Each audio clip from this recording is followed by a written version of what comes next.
Religion renders itself incapable of finding truth.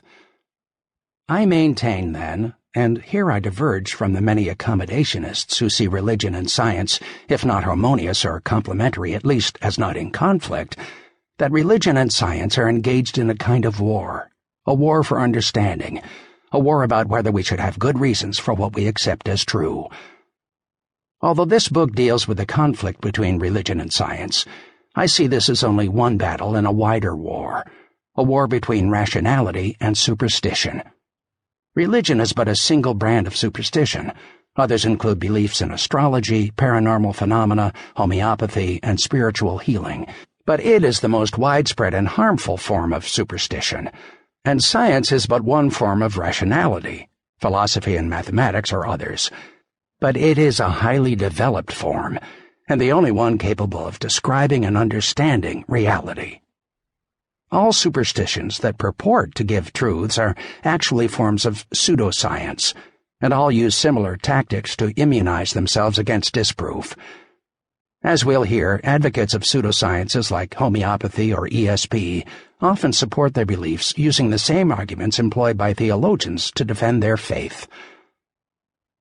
While the science versus religion debate is one battle in the war between rationality and irrationality, I concentrate on it for several reasons. First, the controversy has become more widespread and visible, most likely because of a new element in the criticism of religion.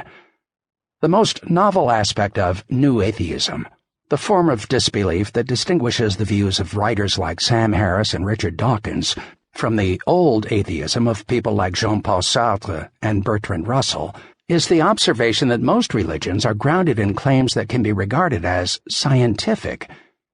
That is, God and the tenets of many religions are hypotheses that can, at least in principle, be examined by science and reason. If religious claims can't be substantiated with reliable evidence, the argument goes, they should, like dubious scientific claims, be rejected until more data arrive. This argument is buttressed by new developments in science in areas like cosmology, neurobiology, and evolutionary biology. Discoveries in those fields have undermined religious claims that phenomena like the origin of the universe and the existence of human morality and consciousness defy scientific explanation and are therefore evidence for God. Seeing their bailiwick shrinking, the faithful have become more insistent that religion is actually a way of understanding nature that complements science.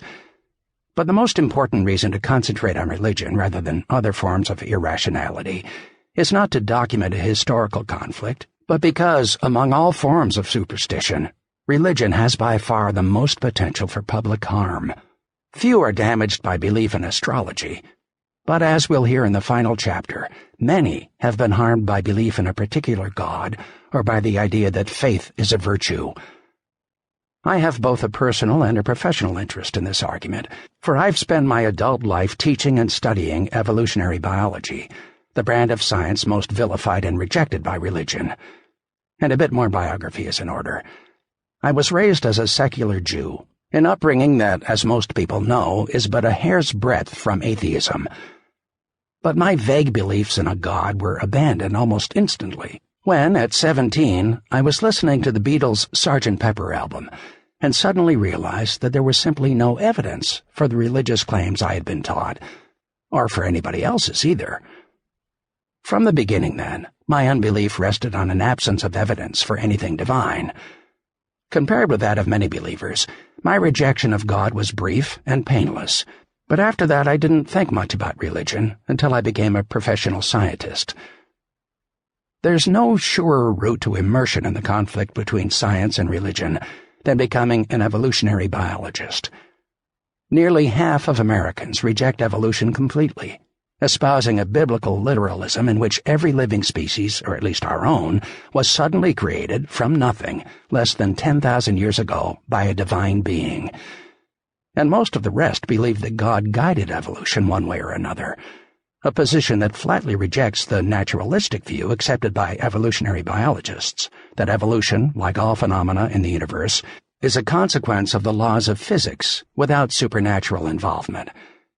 In fact, only about 1 in 5 Americans accepts evolution in the purely naturalistic way scientists see it.